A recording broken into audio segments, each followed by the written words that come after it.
I was sure I was imagining things. But the further I dug, the more terrifying the truth became. Wait until the end to find out what I discovered.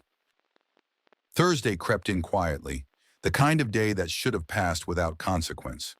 I came home from work like always, keys jangling in my hand, the weight of a long meeting still clinging to my shoulders. The second I stepped inside, something shifted. The hallway was quiet, too quiet. Then I heard it, a voice coming from the bathroom. Not hers, a man's voice, low and relaxed, almost whispering. It wasn't playing from her usual podcast app either. I stood frozen just past the kitchen entry, coffee from the drive-thru still warm in my palm, heartbeat now oddly in sync with the sound. I moved closer, slow as ice melting off glass, and glanced at the desk we kept by the wall. Her laptop was open, Spotify was up, but it wasn't her account. I knew her playlists, her username, the goofy emojis she added to her folders. This said Dom K. Never seen it before. I looked away the moment she walked back into the room, towel around her neck like she'd been working out. She smiled too quickly, that kind of smile people wear when they've already decided to lie. Just testing a new workout playlist, she said casually, closing the laptop like it was nothing. But I knew her workouts didn't include saxophones and smooth talking. The next morning I packed my bag for work, but instead of heading to the office, I drove 2 blocks away and parked behind a fitness center. She always said she went there on Fridays, claimed it helped clear her head. I waited with the seat reclined, sipping stale coffee and watching the entrance like it held the truth I'd been ignoring. 40 minutes passed before I saw her. She wasn't in gym clothes, not even close. She wore a tight-fitting dress I hadn't seen before, heels clicking confidently as she got into a black Lexus. A bald man in a tailored navy suit held the door for her like he'd done it more than once. My hand moved without thinking. I pulled out my phone and took photo after photo, one from the dashboard, another zoomed in through the side mirror, documenting what I already knew but couldn't accept. That night, I told her I had to finish a report in the garage. Needed quiet. She nodded, distracted. I didn't even open my laptop. I just sat at my workbench, setting up an old voice recorder I found in the junk drawer. I pressed record and began talking, every word slow and deliberate. I described the car, the man, the outfit, the time. Then I created a folder on my cloud drive. I called it Wake Up, and it was only the beginning. By Sunday, I had planted a small microphone into the lining of her purse. The kind of tech you could buy online without raising suspicion, easy to hide between fabric layers. Each night after she returned from her so-called errands, I'd retrieve the audio file from the transmitter using my tablet and headphones. At first it was dull, grocery store chatter, casual radio. Then came the moment I dreaded. He has no clue, she said. I paused the file, rewound it, played it again. He has no clue, lives in his numbers, so predictable. She laughed then, light but cruel in how casual it sounded. Another voice answered, his voice, the same one from the bathroom, no longer whispering. From then on, I stopped sleeping through the night. My day job became muscle memory. My nights were about learning, planning, building a mirror life beside hers. I bought a new SIM card with cash and slipped it into a backup phone I kept in my car's glove box. Using a VPN and a voice masking tool, I created a fake account, Brian.m, and messaged the man. Claimed I was looking for a brand consultant, someone discreet with connections in finance. He took the bait without hesitation. Within days, I had his name. Dominic Lester. Broker. Married. Based in New York, but traveling often. A quick search showed a LinkedIn profile, all shine and ambition. But I dug deeper. Court databases revealed a different Dominic, a man tangled in lawsuits and debt, a fraud conviction 5 years ago. No jail time, but fines, warnings, a string of broken deals behind him. I contacted an old firm he scammed in 2019 for nearly $300,000. They remembered him well. The guy who vanished with the budget, one rep said in an anonymous forum. Every piece of this puzzle started forming a map, and I followed the trail with silent rage and unbearable clarity. Still, I didn't confront Laura. She smiled as usual, kissed me goodnight like nothing had changed. She had no idea her double life was already unraveling. No idea that every whispered secret now lived in an archive I updated daily. I played it cool, washed dishes, packed lunches, laughed at dumb sitcoms beside her. Meanwhile, I kept listening, kept watching, and added one more tool to my arsenal. A backup email address synced to her phone's GPS. I told myself to wait. Wait for the mistake that always comes when people get comfortable in the lie. Wait for her to believe she's too smart to be caught. That part wasn't hard, because she already thought she'd won. Monday morning drifted in with pale light and a bitter wind. Laura left early, said she was heading to a networking brunch with a wellness coach she met online. I nodded, handed her the travel mug she liked, and watched her drive off with that same habitual wave. I didn't even need the GPS this time. Her patterns were predictable, like a loop that never updated. I already had alerts set. Her purse mic sent a small ping every time it was within range of known locations. When she pulled into the same downtown parking garage as before, the signal sharpened. She wasn't going to a cafe or yoga meetup. She was going to him. Again. I spent the afternoon assembling files, not just on Dominic, on her too. Bank statements she thought were hidden, private messages she deleted.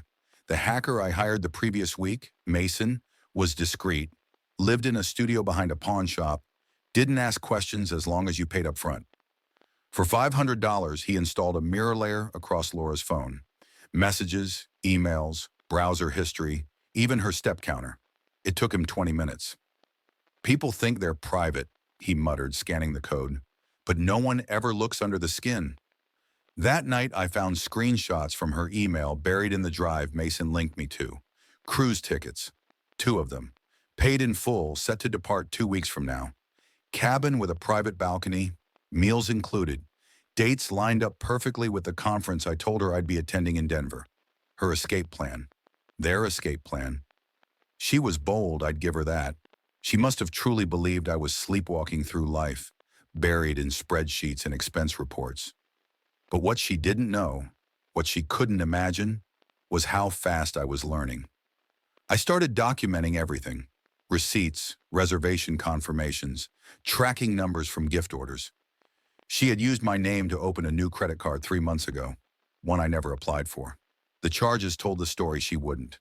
Expensive shoes shipped to a P.O. box, jewelry from boutique stores, a watch engraved to L, always yours, D.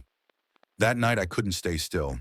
I sat on the edge of the bed while she slept beside me, her back turned like always. The streetlight slanted through the blinds, striping her shoulder in amber. I watched her breathing, steady and unaware, and all I could think about was the drawing our son had made a few days ago. It was a family sketch, crude, colored with crayon, me, her, and a tall man he'd labeled D.O.M., not Dad, D.O.M., and she'd smiled when she saw it, laughed and told him it was just a silly mix-up. But I knew it wasn't. I'd already filed the paperwork with the family attorney. The custody request included terms around deception and emotional endangerment. The lawyer had glanced up after reading it, eyebrows raised. "You're not just angry," he said quietly. "You're meticulous." I didn't answer. I just signed what I needed to and left. That same day, I updated my will, removed her name from everything I could touch without alerting her. Utilities, insurance, emergency contacts. I made myself invisible to her life, like stepping off a stage and watching the play continue without me. And while I vanished from her world, I became someone else in Dominic's. Under the Brian.M identity, I arranged a virtual consultation for a fictitious European real estate brand looking to expand. Dominic responded instantly, even offered to meet in person. I declined, said I was traveling but would send over initial numbers.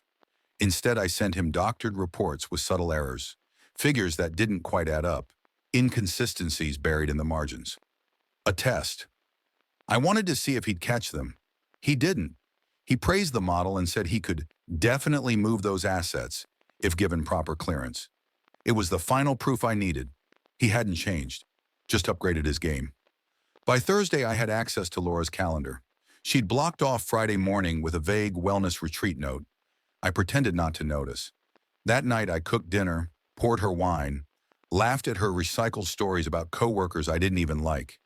She leaned in closer than usual, kissed my cheek like she was earning points for appearances. And I played my part, knowing I'd be behind the gym again the next morning. Only this time I didn't wait for her to walk out. I followed the Lexus, stayed 2 cars behind, eyes on the road, hands dry on the wheel. They didn't go far, just to a boutique hotel tucked off a side street, one of those low-profile spots with valet parking and glass doors that never quite closed. They disappeared inside. I took photos from the other side of the street, kept the engine running, then slipped away before anyone noticed. Later that night, she told me she was tired, said she needed to sleep early, something about a tension headache. I smiled, said I hoped she felt better. Once she was out cold, I uploaded the day's photos to a USB stick and slid it into the wake-up folder.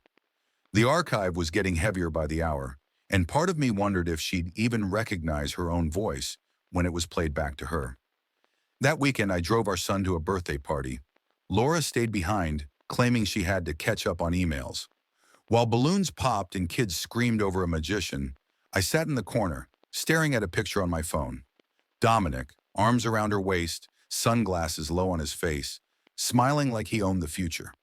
My son tugged on my jacket and asked if I wanted cake. I nodded, held his hand, and reminded myself that the ending wasn't written yet. Not for him, not for me, but for her and Dominic, the pen was already running out of ink. Tuesday morning came chilled and silent, with Laura already dressed before sunrise, suitcase by the door.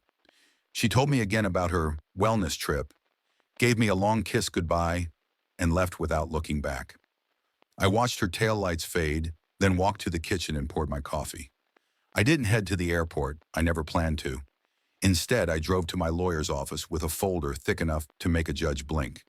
Inside were photos, cruise documents, private messages, transaction records, and proof of a $60,000 loan she'd taken out in my name. My signature, forged. The lawyer barely spoke.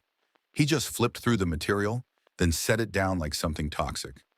"You're not waiting for her to explain this, are you?" I shook my head. "I want her to see herself exactly the way she is, not the way she performs." Later that day, I stopped by Mason's shop. The hacker had finished prepping my surveillance tool, a remote access install for Laura's laptop.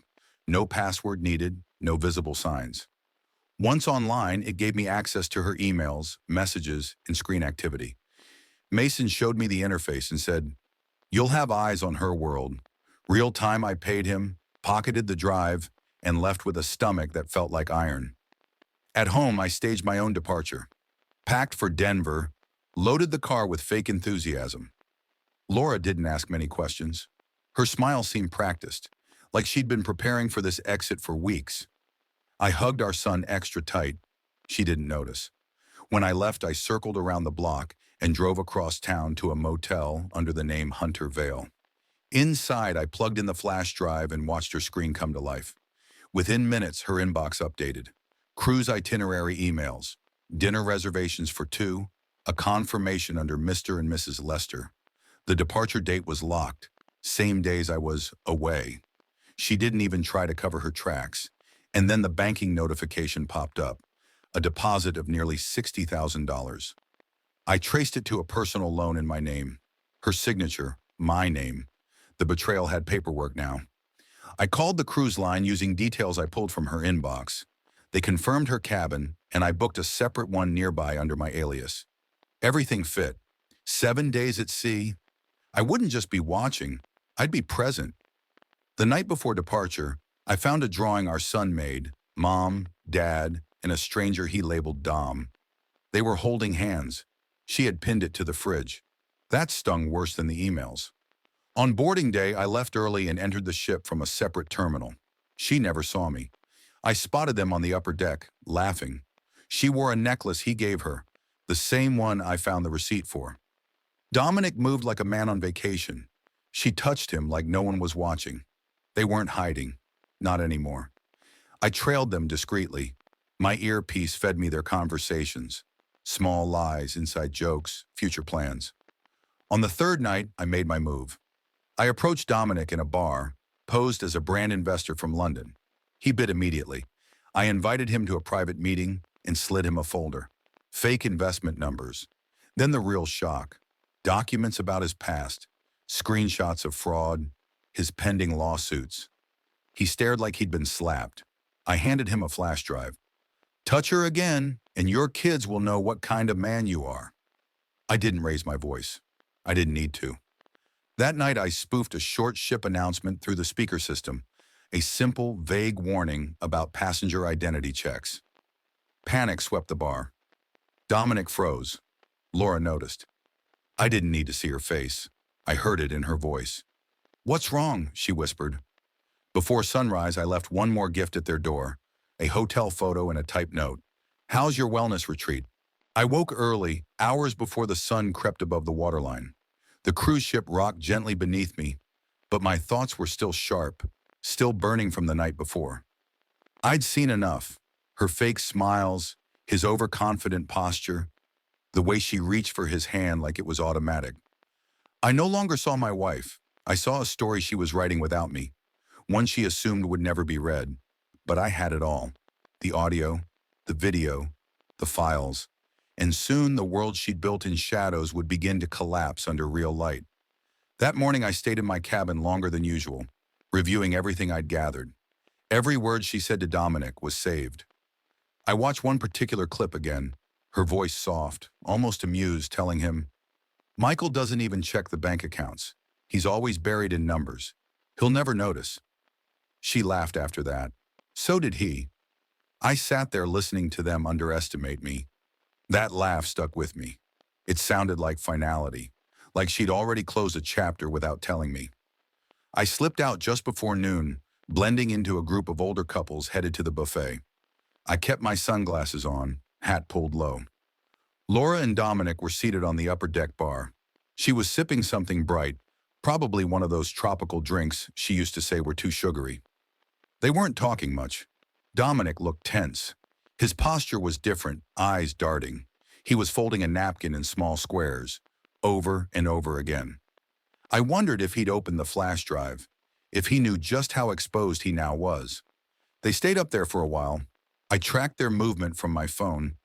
Mason's program let me ping Laura's device every time it connected to a public network. When they went back to their cabin, I followed after 10 minutes and slid a second envelope under their door. This one held a list of names. The attorneys from the fraud case, the investigator who'd called him a pathological manipulator, and 3 photos of his actual wife and children, taken from public posts. There was no note, just images and names. A mirror, really. One he wouldn't be able to look away from. That night, I followed them to the captain's reception. Laura wore the black dress I bought her for our 5th anniversary. I hadn't seen it in years. Her laugh was loud, almost exaggerated now. Dominic looked like he was trying to hold it together. His smile was there, but brittle. At one point, he stepped away to take a call. I watched Laura stand by the railing, staring out at the ocean like it was telling her secrets. She wasn't smiling then. She didn't know why he was suddenly distant, why he barely touched her that day. Back in my room, I watched her activity in real time. She opened her email 3 times, opened the message from the cruise line, reread the passenger list confirmation, then she opened her photos and paused. She stared at a screenshot I'd planted on her cloud backup, the one of me standing in the distance, watching them board. She enlarged it twice, then closed the laptop. The next morning, the ship docked at its first port, a bright little island with overpriced shops and fake pearl necklaces. Most passengers disembarked. Laura and Dominic stayed on board. That told me everything. He was scared. She was confused. I let the day pass without a move. Sometimes silence cuts deeper than confrontation. That night, I left one final package outside their door. A plain envelope with a printed message. Cabin 2311 knows everything. Look behind you.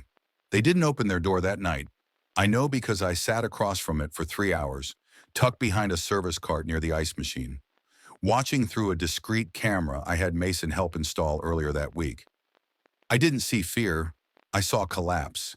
A man unraveling. A woman realizing the mirror was real. The next day, I stayed invisible. No envelope, no trace, no sound. I spent the afternoon listening to audio from earlier in the trip. Laura joking that she felt free again, like she hadn't in years. Dominic saying she should ditch the old guy. I tagged every file, organized them in folders. Finance, infidelity, intent. It wasn't just fuel, it was legal armor. 2 days later, we docked again, and they left early, bags packed before breakfast. They skipped the last 2 nights of the cruise, citing family emergency. I watched from the upper deck as they left the gangway. She looked over her shoulder twice, and the second time I swear she knew someone was watching, but she didn't see me. Back in my cabin, I started prepping my exit. I packed everything with precision, triple-checked my backups, cleared the room of anything that could trace back to Hunter Vale. I deleted the tracking apps, removed access to her laptop, wiped my false identities. There would be no footprint. I left only what mattered, the truth, planted where they'd least expect it.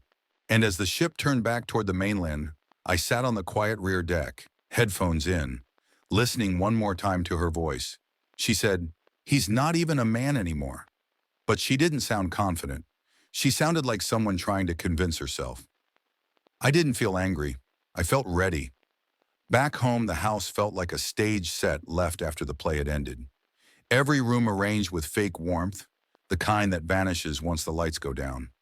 I didn't waste time unpacking. I walked in, opened the windows, and let the cold air blow through everything she once touched. My first move wasn't emotional, it was legal. I sent all my compiled evidence to my lawyer. The cruise photos, the banking fraud, the hidden recordings. He replied in less than an hour. "This changes everything. We move forward now." Before the week was over, the furniture was listed online. Every chair, every table, every decorative vase she claimed completed the look. Gone. I changed the locks, replaced the alarm code, and installed cameras, inside and out. She wouldn't be walking back into this life. Not now. Not with lies embedded in the floorboards. Then I went after her digital world. With the backup access Mason installed, I entered her accounts one by one. First, her cloud storage. I downloaded every incriminating file, every message, every selfie she sent while pretending to be on retreat. Then her email. Messages to Dominic about starting over, buying a place together, opening a joint account. She'd attached forged financial documents with my name on them. I forwarded them all to my lawyer and flagged each one for fraud. Then I found something that made me pause. A long, unsent draft to her sister, detailing how Michael will crumble if this gets out, how I was too soft to handle the truth. She had no idea I'd already watched her truth from every angle. I didn't delete it, I just saved it under a new title, Delusion. By Friday, I sent everything I had on Dominic to his wife. Every image, every audio snippet, every transaction between him and Laura. No message, no introduction, just a full picture of betrayal, gift-wrapped in silence. Her response came 2 days later, not to me, but to the world. She posted the files online, a slow leak. First the messages, then the screenshots. By Sunday night, it was trending in niche forums about financial scams and infidelity. Dominic's name was everywhere. His brokerage site went offline within 24 hours. Meanwhile, Laura kept calling. First once, then 5 times, then 20. I didn't answer. The voicemails came in broken waves. First casual, then panicked, then furious. I never listened past the first few seconds. She hadn't realized yet that silence wasn't weakness. It was control. I left town a day later, taking our son with me. I'd already filed for emergency custody modification and attached the fraud report. My lawyer submitted everything to the court along with a statement from the school counselor, concerns about recent behavior changes in our son, tied to confusing family dynamics. It didn't take long. The court ordered temporary custody in my favor, pending final review. We drove north to Montana, into a small town that didn't care about last names. I rented a modest house at the edge of a ridge, surrounded by pine and sky. No noise, no city buzz, just fresh air and the rhythm of a life untangled. I enrolled my son in the local school, met the teachers, signed the forms. He didn't ask much about Laura. Only once did he say, "Will Mom find us?" I told him honestly, She doesn't know where we are. He seemed okay with that. I kept off the grid, turned off location services, changed numbers, abandoned social media. I worked remotely, kept to myself, didn't ask for pity or share stories. But every night after my son went to sleep, I opened the same folder, Wake Up. I didn't review it to feel pain. I reviewed it to remember. Every choice has weight. Every mask cracks if you press long enough. One evening, I received a notice from the bank. Laura's joint card was frozen. My request had gone through. The loan investigation was active, and she'd been locked out of every shared account. Her access was revoked, and the fraudulent documents flagged. The trail was closing around her. But just as I began to settle into a rhythm, a letter arrived. No envelope, just folded paper, taped to the windshield of my truck. She'd found the town, not the house, but the area. The note said, I know you're here. We need to talk. You don't understand everything. At the bottom, a new number, a different name. That night, I added a second lock to the front door and watched every car that passed from the upstairs window. She had no idea how far I'd already gone, or how close I was to finishing what she started. I didn't call the number. I didn't text. I didn't respond in any way. But the message on my windshield made something clear. She wasn't done yet. She never was. Laura had a way of forcing herself into closed spaces, like water through a cracked foundation. And even now, with her lies laid bare and her safety net ripped out from under her, she still thought she could talk her way back into control. That told me everything about her I still needed to know. The next morning, I drove into town early, picked up new locks from the hardware store, and had a long talk with the local sheriff about what it takes to file a restraining order across state lines. He said it would be tricky, but doable. Especially if you've got proof, he added. I just nodded. Proof? I had enough to make a judge blink twice before speaking. That afternoon, I received a text from an unknown number. Just 2 words. I'm pregnant. My hands didn't shake. My breathing didn't change. I just stared at it for a long while. It wasn't a surprise. Not really. It felt like one final move in a game she thought she could still win. I didn't reply. I forwarded the message to my lawyer and asked him to begin preparing a paternity request. If she was telling the truth, I needed to know. If she wasn't, I needed it documented. 3 days passed before I got the results. She'd already taken the test, voluntarily, probably thinking it would buy her sympathy. But the truth did what the truth always does. It cut clean. The child wasn't mine. It was Dominic's. I didn't laugh. I didn't scream. I just stared out the window for a long while as my son sat on the floor nearby, building a city out of plastic blocks, humming to himself. That tiny moment, that simple sound of peace, was louder than anything she had left. I didn't want revenge. I wanted closure, but not the kind she could see coming. I booked a private venue in my old city, a casual space, open air, friendly atmosphere, and then I crafted the perfect invitation, sent from an anonymous address. Michael wants to thank his friends and family for supporting him during his transition into a new chapter. Please join for a short gathering, food, drinks, celebration. Everyone came. Her family, my family, old co-workers, friends she used to brag to about our perfect marriage. Even Laura came. She walked in slow, unsure, eyes darting for a friendly face. There weren't many. I stepped up to the mic just as she sat down. Tonight's about truth, I began, voice steady. The kind that doesn't come with explanations, just consequences. I clicked the remote in my pocket, and the screen behind me flickered to life. First came the images, the cruise, the poolside drinks, the intimate glances she thought no one saw. Then the audio, soft, clear, undeniable. Her voice. He's just a wallet, Dom.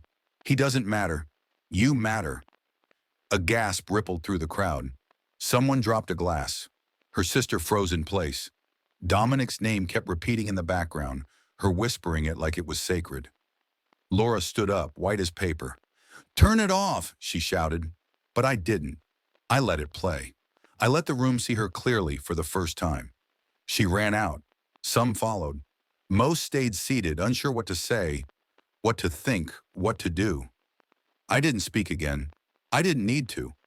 By morning, my lawyer had filed a formal emotional abuse report based on psychological evaluations, impact on our son, and digital harassment. The court reviewed the file quickly. Her parental access was frozen, emergency restrictions placed, full custody granted to me, and just like that, her world began to fold in on itself. Word spread fast. She tried to reach out to friends, but most had already seen the video. Dominic vanished. His brokerage dissolved. I heard whispers that he was hiding overseas, facing pending litigation. Laura left the state entirely, tried to start over somewhere, no one knew her, but her name was already blacklisted. The loan fraud stuck. Her accounts remained frozen.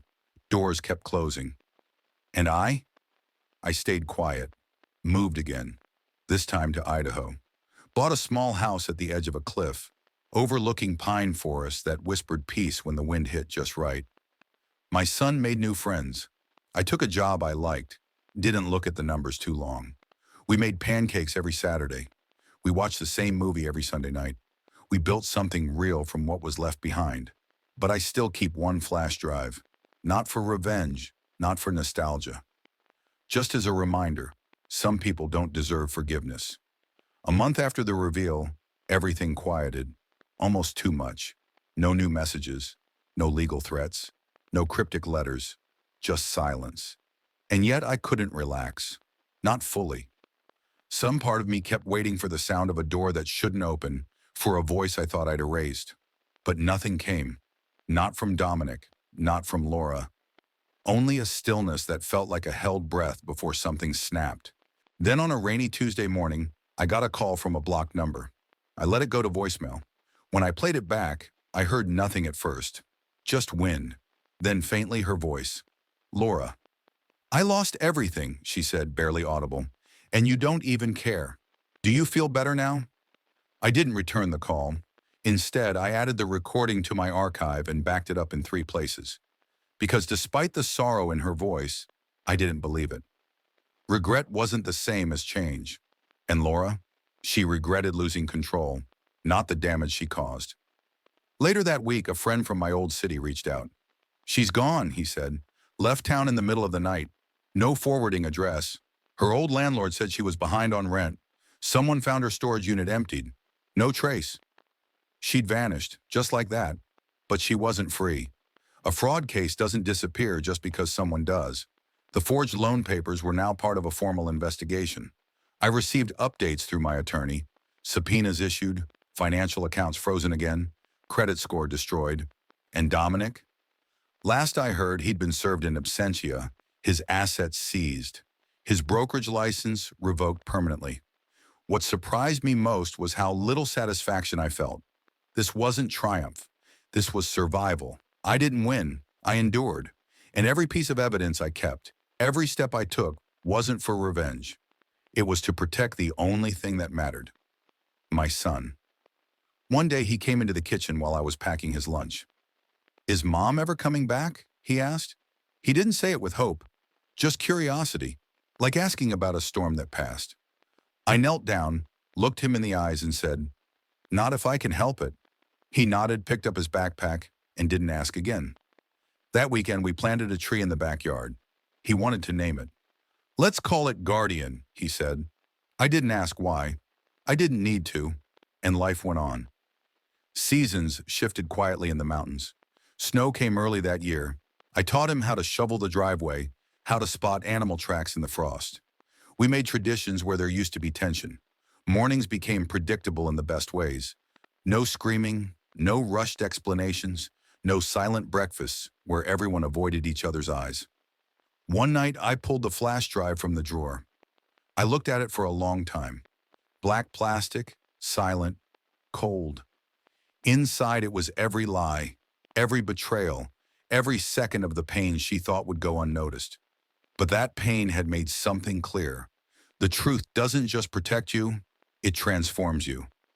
I held the flash drive over the fireplace for a moment. Part of me wanted to let it go, but I didn't. Not yet. Because while she was gone now, and while Dominic had disappeared into the cracks, life has a way of repeating patterns. And if one day she found her way back, tried to spin a new story, tried to gaslight the past, I'd be ready. For now, it lives in a safe behind the closet wall, labeled in sharp ink, in case she comes back. I don't check it, I don't need to, but I sleep better knowing it's there. And every night when the lights are off and the cold wind hums against the windows, I listen to the silence.